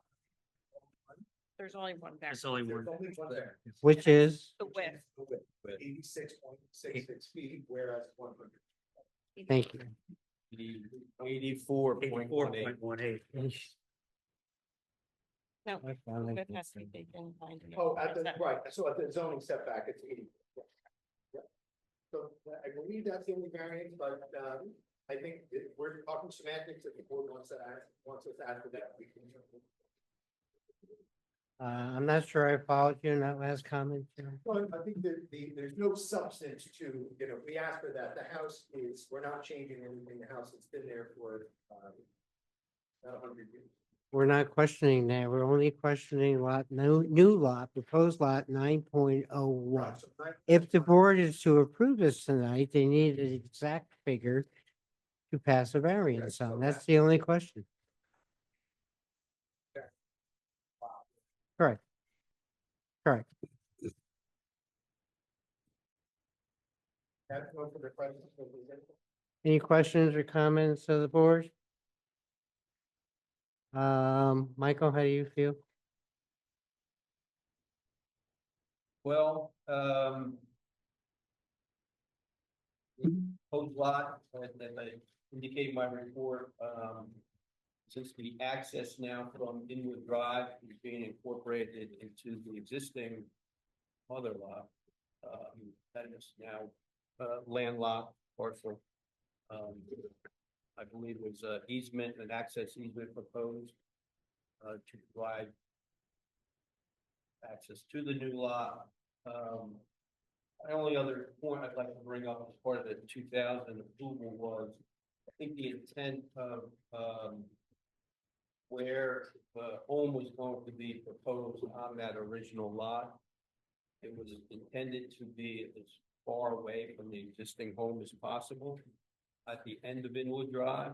So that would be the most southerly direction of that lot. And by creating the subdivision, the manner that it is, it's pushing that location of a potential home more in a northerly direction toward the existing. Counselor, you have any thoughts on that? So I do. No, I'm asking our counselor, I'm sorry. Mr. Brickell, do you have any thoughts on it? As relating to the 2000 resolution? I read the 2000 resolution, it's item 7 on page 3. Indicates that the applicant further agreed that development of proposed lot 9.01 would be modified so as to relocate the proposed development on that lot further south.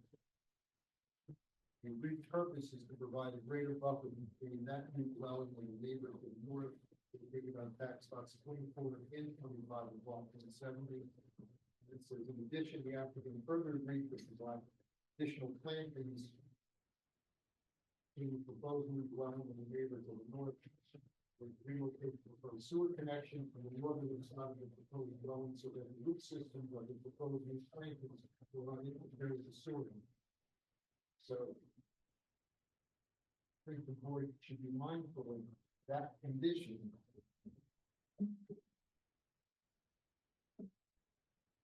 But there's no house proposed. We need to build an envelope. Thank you. Just a couple of things to offer with respect to that. So I had the opportunity to go through the original files, and there was a home that was submitted at that time. And for the record, Mr. Chairman, you were the only member that was still there back in 2000. Thanks for the reminder. So when that was done, the home was shown, and it shows just our typical R1A 12-foot setback. Unfortunately, the resolution doesn't give us any guidance. It doesn't say, we know the code says 12 feet, but we would like you to move it a little bit over by 4 feet, 5 feet, 40 feet. We have no guidance. So we have a new application tonight, and the applicant is, proposing to adhere to the current zone. The 12 feet on that side. The applicant is willing to maintain the condition with respect to the trees.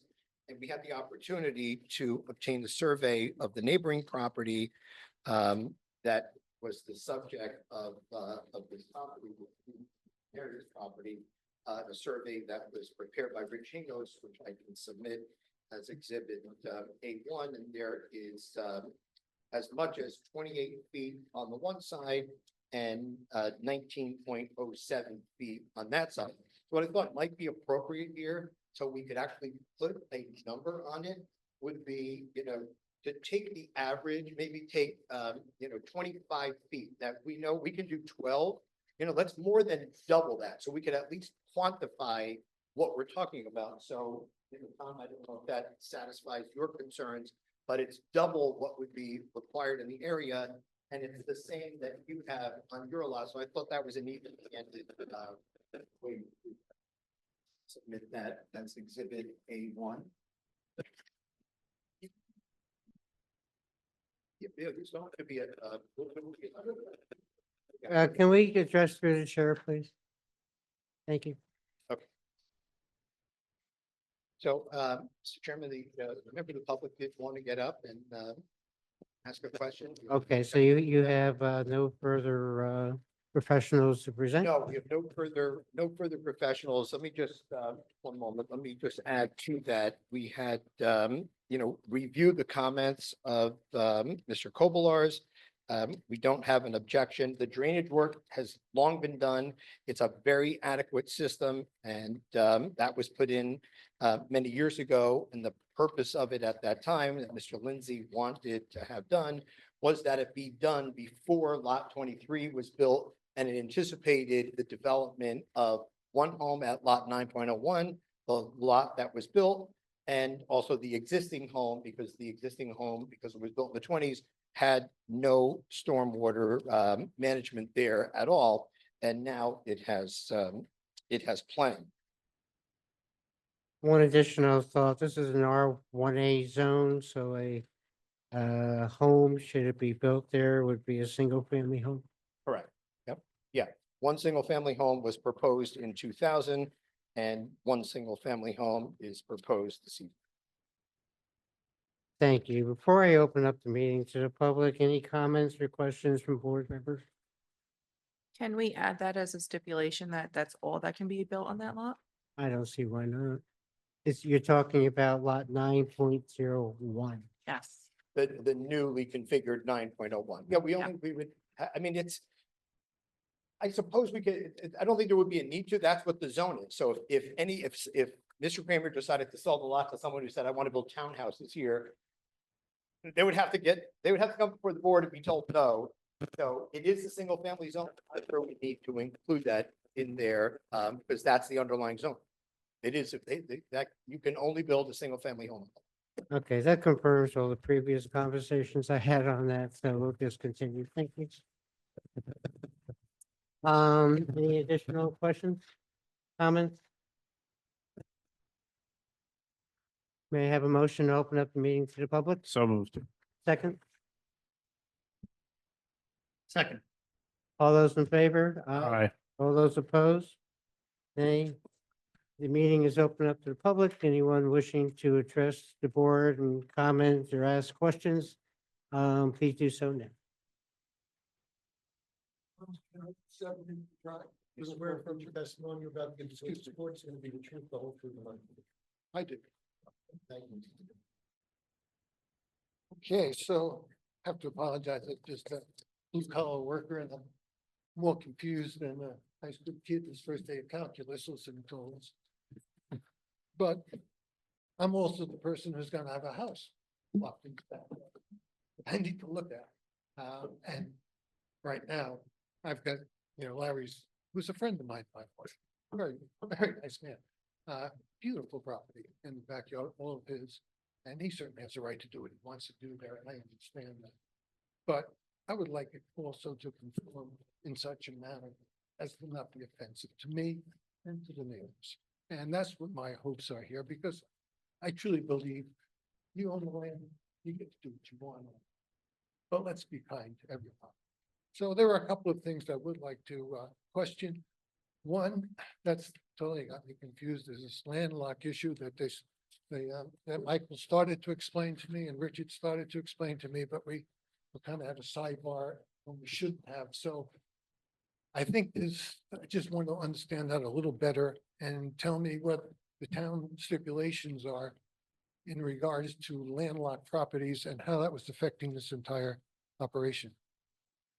So the lot that is newly proposed to be created does not have any access, the way it's proposed, to a public right of way. Therefore, that's considered a landlocked parcel. There are means of getting by that through access easement, which is what is being proposed on the adjoining lot. It's just not your typical lot. So are you saying this is a technicality? It's a technicality. They are accommodating access through a proposed easement of a new lot. All right. One other question I just have. I don't quite understand why a town would have a regulation and then have stipulations to a regulation that you have in place. I mean, why have that regulation in the first place? If you're saying this regulation calls for X amount of footage, but we're gonna forget about that and give you a little bit of consideration. And it is a small amount of consideration, I understand that, but why have the regulation in the first place? Well, if you're talking about not meeting a particular bulk standard, the law provides for that. That's why we have this board. If an applicant can't comply, they have the right to come to a board and put their proofs on before the board to justify why they can't meet that standard, but why they're proposing is reasonable. And if the board finds it meets the legal standard, the board has the right to grant. Okay, so they're flexible, you're saying. They're quite flexible. The regulations that you set for the town are quite flexible. All right, so, well and fine. One of the things I do want to say is I take a little bit. I guess I find it a little bit offensive. You know, the fine gentleman would stand in front of all of us and tell us that there's no proposal to build a home. He has every right to build a home now. Don't get me wrong, but don't stand in front of everybody and say there is no plan to build a home and maybe we'll never build a home. Because that's certainly clear intention. And if I understand this correctly, once the zoning is approved here, the house can be built without really any approval, because by then, now you've met all the guidelines. The only way you can't build a house there is if the variances are given to build that house there. But once the variances are there, it's a done deal. Is that not correct? Am I wrong? Well, at this point, the applicant is just proposing to create a building. Obviously, but that's a Right. roundabout way of. So let's say 6 months from now, the applicant decides to put a house on. Right. The applicant's gonna have to prepare, it's called a lot development plan, go to the building department, present the plan. It'll be reviewed by the engineer, by the building department, to make sure it conforms to the ordinance. And if it does, then Right, the building once department you've can issue given the the variance, the only stipulation that I think they have, or perhaps the landlocked issue is another issue, I don't know. But the variance seems to be the one stumbling block. Once you approve that variance, then there is no stopping the house from being built at any point, because now you're within compliance. as long as the applicant conforms to all the The re- requirements of the ordinance. Right, so the only way to stop a house from being built there, maybe I'm wrong, again, I'm not as intelligent as all of you, and I don't do this for a living, is to not approve the variance at this point, and that stops the building of the house. Am I wrong in that assumption? But if the board were to deny this application tonight, that doesn't mean that the applicant can't come back with a revised plan and present something different. That the board would then consider. Nice. Nice. All right, so we've made a couple of points here that I think you've been very helpful with. One, it's full intentions to build a house, because I've been told so. And that's obviously what's gonna happen here, and I believe he has the right to do that. Don't get me wrong. But I sure hope that this is something that we take into consideration in terms of the effects it's gonna have directly on me being the closest neighbor. And so, you know, I don't think any of you want somebody to have put a house right in your backyard, 20 feet away from your property. I don't know that you'd be too happy about that. But since Randy does what he wants. The other things you will have to take into consideration, like the other property of the natural springs that are on there, and the wetlands down below. So if I understand correctly, the natural springs and the runoff, which is a tremendous amount of water on this property, are being buffered by this wet zone, this wetland down below. It acts like a giant sponge, and that's so the water comes down and it spreads it out, evaporates it, and stops a tremendous amount of runoff. So I do think that we have to be very careful somehow to control the runoff so that not only runs down onto the road, but goes down into a system, perhaps in the town system and away from the land. So it seems like a very complicated thing to do. Maybe we need to have the EPA here again to look at it. I don't know. But in order to control the amount of water that comes through there, because that's a river. I don't know that you could simply put a dry well in and say, well, it's gonna look like they did in the last problem, it's just gonna run out the bottom. I don't know that that's really gonna be effective. That's not my job. But I do wanna say that whatever they, when they build a house, and I don't think everyone's gonna stop Larry from building a house, he has the right to do it. And God bless him. I do want to make sure that the water is under control, that the environment is protected, that we're not cutting down all these trees and we're gonna be creating all this tremendous runoff. So I do think in this particular situation that we have to be very careful with the environment and what's going to go on there. So I think that it really involves study that has to be done. And at that time, And thank you for your comments. thank you all. Thank you. Chairman, if I may, a couple questions that were maybe answered of the neighbor. So with respect to, you know, we're asking about in the variances and how does the board grant that? There are mitigating factors. One of the I mitigating think that's factors, too. well, the applicant has an opportunity to respond. So our response would be that there are mitigating factors. One of the mitigating factors in this lot is we have 240 feet of depth, whereas 150 is required, 220 on the other side, and we have a lot area of almost 20,000 Oh, square plenty feet, of room. whereas only 15,000 square feet is. And then to address some of your other comments, Mr. Kramer may not build on this lot. We have experience from 2000. This lot has sat for 25 years. We don't know, but I do want to, just the record to be clear, he has the right to build a house on the lot now. This board's granting the subdivision, when you're saying that to stop the development of the home, he has the right to do that. You know, if the board will deny this application, there's still the right, the inherent right on the property that is an acre of land, lot 9.01. The application tonight is to seek to move the line, a lot line adjustment, keeping a lot, you know, 4,500 square feet larger than code permits. And then with regard to wetlands, we have had the property looked at there. That's Thank you. Thank you for your comments. unfortunate about this. Certainly extremely wet. And no problem. And listen, Larry doesn't want to build a house, but he's gonna see things that really. He would put it further over and he has to deal looking at his backyard into a house. So he wants to keep this concealed as possible. I just want to get as concealed as possible. That's all I'm asking. I don't think that the town is gonna knock through this building, regardless of the variances and the setbacks and the landlots and whatever other things that come up with. He's gonna build his house. But he doesn't want to see it. That's why he wants to put it in that application. I don't want to see it either. So if we come up with a place that works. Thank you. Anyone else? Welcome. Raise your right hand, you swear from the testimony you're about to give is truth, the whole truth, nothing but the truth. Yes, I do. Tell us your name, spell your last name. My name is Richard Kessler, Kessler.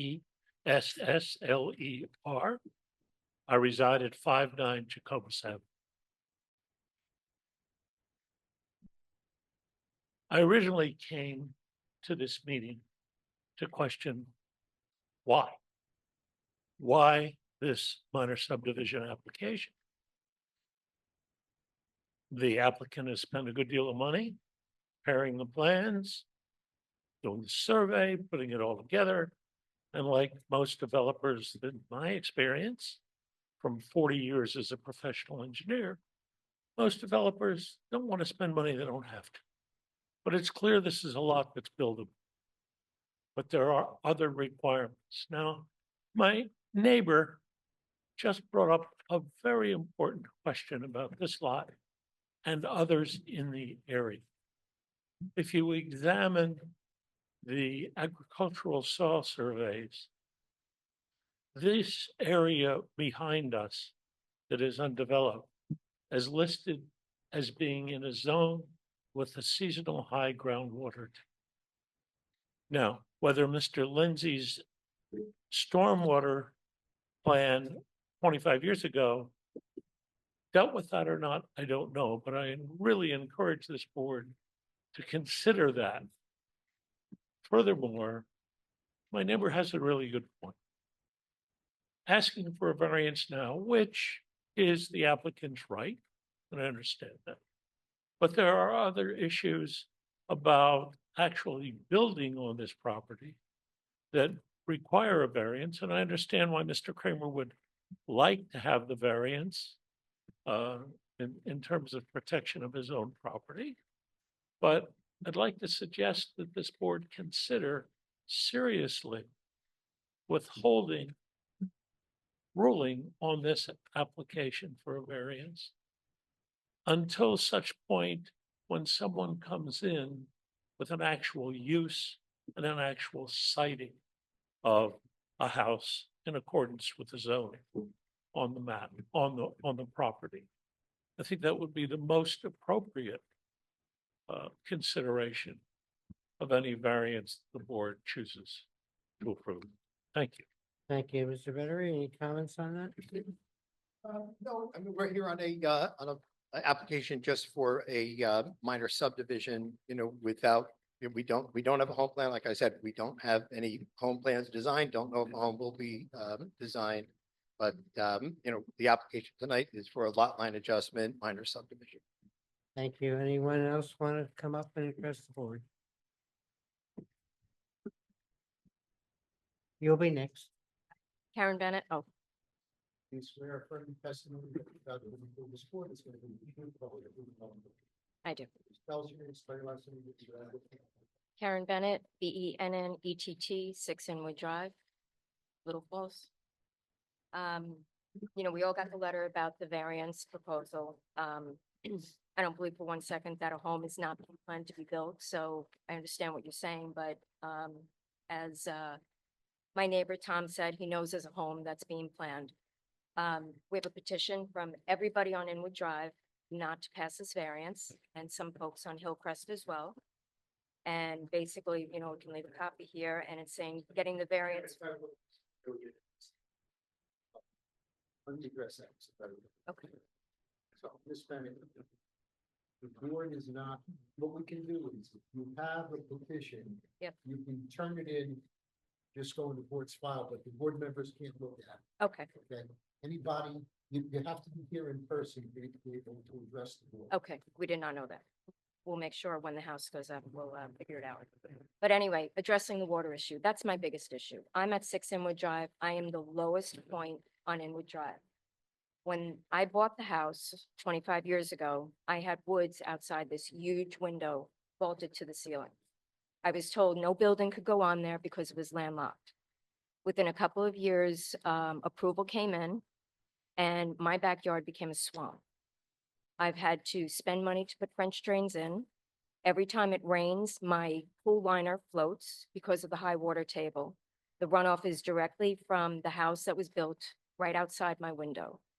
And, Mr. Lindsley, I understand, there's been a lot of conversation about that issue was addressed. It never was, because I never had water in my backyard until that house was built. The house is above me. And all the runoff, if you now build another house, or I understand this is only for the variance, I get that. But I agree with what the neighbor on Jacobus said, is that, before we even approve a variance, I think we should really look at the land and see if there's anything that can be built and have it on the record, because there is a huge water issue on Inwood Drive. Thank goodness we have a great DPW, because I now have a full grate that's pretty much of an eyesore right at the top of my driveway to stop any water coming down. One time we had to have the town come in and actually come with a heavy machinery because ice was about this thick, that the mailman was getting caught on Inwood Drive because of the runoff of water that never happened before.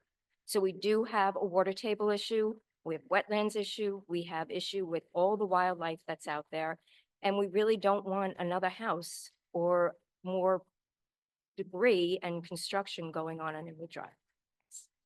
Thank you.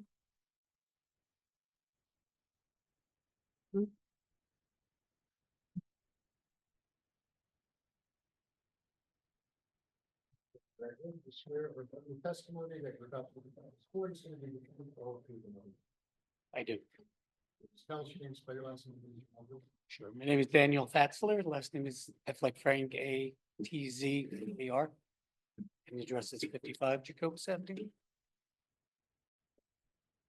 So, I guess, I'm also in the camp of trying to understand why on this, and I didn't get a chance to look at the plan, so maybe that will be an answer to my question, but just trying to understand the logic of if you have a property that's really large, why do you need a variance from 100 down to 84, and exactly how are you trying to shrink that property?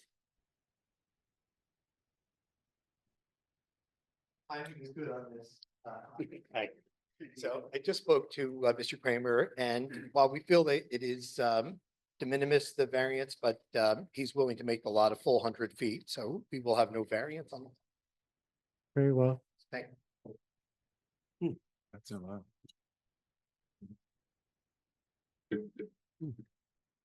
I guess that ended that comment. Okay.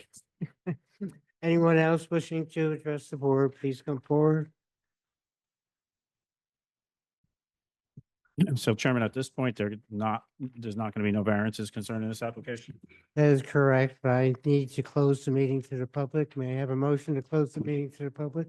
Wait, can I ask, are we still asking for a minor lot line? Sure. Yeah, adjustment, yeah.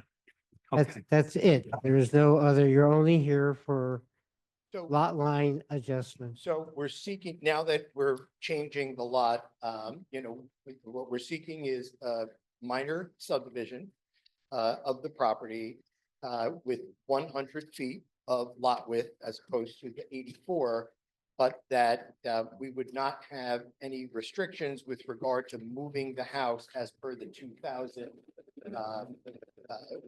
resolution, because now we're creating a fully conforming lot. We have a lot that's 100 by 200 and something, as opposed to having an 84-foot by 200. So now we're taking that lot up by quite a bit of size. There's more than enough room, and our own code satisfies all of the setbacks. And if any applicant wants to come before the board and deviate from the setbacks that are in our zoning code, and that have not, as much to my knowledge, R1A has not been recommended by our planner and the master plan to be changed, that we will comply with the setbacks, but nothing more than, That your summary? yes. Thank you. Any questions or comments from board members? May I have a motion, please? yes, I'll make the motion for minor subdivision lot line adjustment of 100 feet for the proposed lot 9.01-2. And that is in compliance with the zoning ordinance. May I have a second? Second. Please poll the board. Mr. Barry, Good job. Yes, Mr. Luke Damiano, Yes. Ms. Cataldo, Yes. Mr. Seaver, Yes. Mayor Damiano, Yes. Councilman Scova, Yes. Dr. Abdi, Yes. Mr. Rima. Yeah. Mr. Kilpatrick. Chairman votes yes, the application is approved. Thank you, Mr. Thank you. Vettori. Thanks everyone for your cooperation. Thank you. Mr. Brigliadoro, you have any comments on the resolution for compliance for? Oh, wait. Anybody want to take a 1-minute break here or something?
Everyone here know Mr. Ronald Yetko How are you?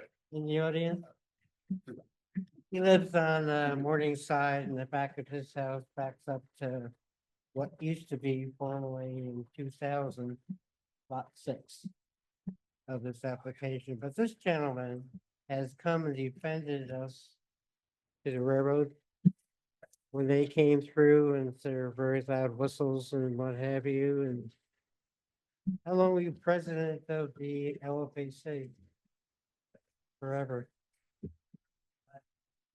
I just want to thank you for your contributions to the town. You may also note he's the only one here. No, we encourage you to stay. We are open to the public. You're up.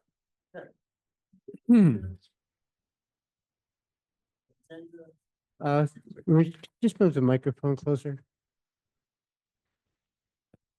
So we have an item on our agenda in regard to property at 215 Route 23, 201 Route 23 and 115 Main Street. So I'm sure as the board is aware, the board approved development projects on each of those three properties over the last few years. And in each project, there was a condition in the resolution regarding affordable housing. And the affordable housing was the condition that was put in there in the resolution indicated that the applicant had to meet with the court-appointed special master, who is now referred to as a special adjudicator, and resolve the affordable housing issues. The applicant has met with the special master. I know the township attorney, Mr. Wenzel, has also participated in that process. I've had conversations with both Mr. Wenzel and the applicant's attorney in regard to this. They've kept me in the loop in terms of the status of the matter. The special adjudicator issued a report to the court dated November 14.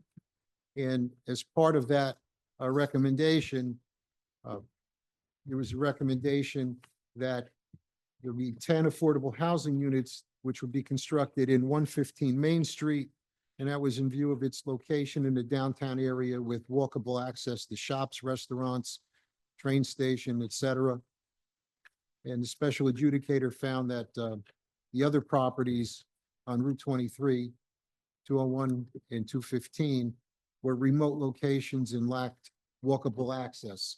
So that's why the special adjudicator recommended that the 10 affordable housing units go into 115 Main Street. The Fair Share Housing Center was part of this because Fair Share Housing Center is part of the overall settlement between Township of Little Falls. And they're in agreement with it. Special adjudicator has made that recommendation to the court. But as part of that, the special adjudicator has recommended that the planning board review it and also approve it. And before it goes to the court, I've spoken to the board planner. The board planner has been provided with the special adjudicator's report, and she endorses the board's approval of this as well. So basically what we're being asked to do is approve the recommendation of the special adjudicator. Very good. Any questions on that? Any comments?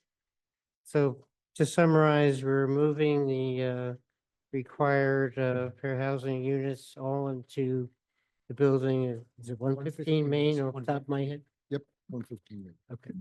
And the reason for that is they'll have much more access to everything in the middle of town, whereas the other two places, you kind of take a risk to cross Route 23 and not quite make it to 7-Eleven.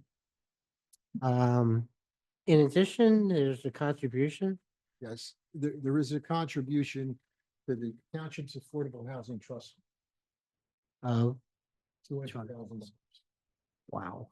Which All right. the applicant has agreed to all the conditions that the special adjudicator. Anything? Any questions?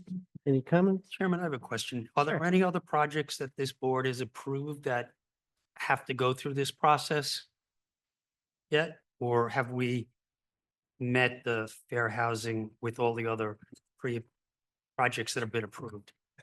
That's Chairman, quite the Chairman, if I question. may? You may. So the most recent report from the state says that in our most recent round of affordable housing, we have fully met and complied with our obligation. And there's no current need for additional units in Little Falls. That's what the most recent round said. Of course, we are objecting to the proposed prospective round of affordable housing that they are attempting to implement here in Little Falls. But Little Falls has met its current need of affordable housing. Thank you. Anything else? I have a question, I'm sorry. How many units they're proposing for 115 Main Street? 10 affordable. Okay. So they're building 10 affordable or they're building more? But No, 10. there will are be- more units in more. the building, but Right, but 10 But will the be. court has, well, the court is gonna make a decision on it, but the special adjudicator and Fair Share Housing Center are recommending 10 units in that building. May I have a motion? I'll make the motion that we approve the resolution for compliance for projects at 115 Main Street, 215 Route 23, and 201 Route 23 regarding affordable housing set aside. I'll second the motion. Please poll the board. Mr. Barry, Yes. Mr. Luke Demiano, Yes. Ms. Cataldo, Yes. Mr. Seaver, Yes. Mayor Demiano, Yes. Councilman Scoba, Yes. Drafty, Yes. Mr. Wade, Mr. Rima, Mr. Kilpatrick. Chairman votes yes, the resolution is approved. Is there any old business? Any new business? Let me take a moment to wish everybody an incredibly happy and safe holiday season. God bless you all. We'll see you on January 9th. May I have adjournment? We're Motion adjourned. to adjourn. Same to you, Chairman.